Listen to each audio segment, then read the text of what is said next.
Hello, I hope you're having a great day. Let's get into explaining two math questions today from the Culminating. The first question I will be explaining is question number 1. This question asks if cos theta equals -3/8 with the terminal arm in quadrant 3, determine the exact values of sine theta and tan theta. So, the first thing to note in this problem is that the entire problem is in quadrant 3, meaning using the CAS rule, this will show that cos and sine will be negative while tan will be positive in this quadrant.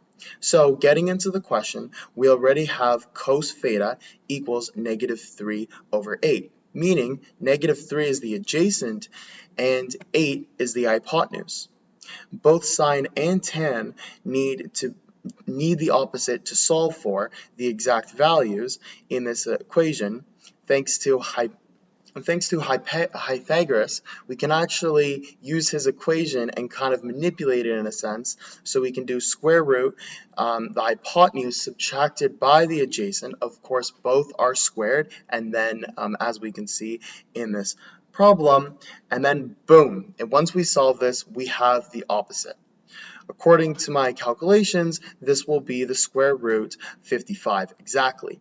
As the question does want the exact number, now for the easy part, sine is opposite over hypotenuse, so the exact value for sine, taking into consideration that the angle with the negative in quadrant 3, the sine theta will be negative square root 55/8.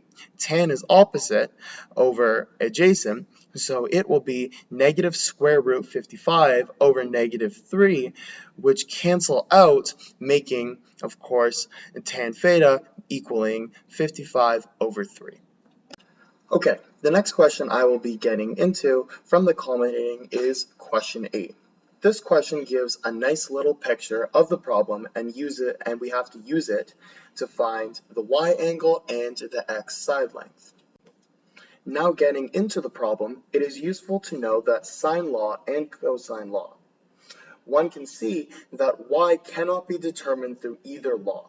So we direct our attention to the x.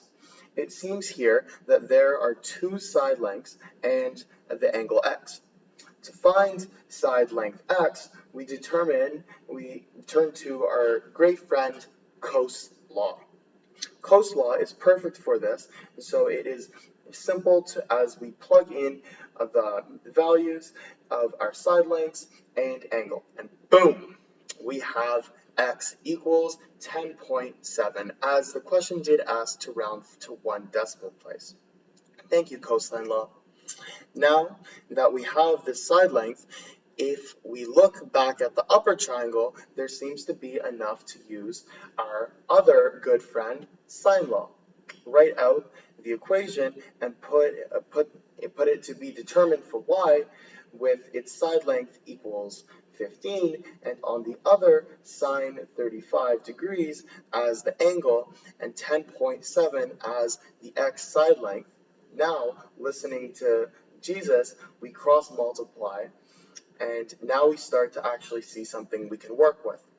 Cancel out 10.7 as it is with y, so we can isolate y, and now using our calculator, we can calculate for y. Y comes out to 53.5 degrees, giving us what we need to answer the question. The x side length will be 10.7 and the y angle is 53.5. Thank you for listening to my two explanations on these two questions, and I hope you have a great rest of your day.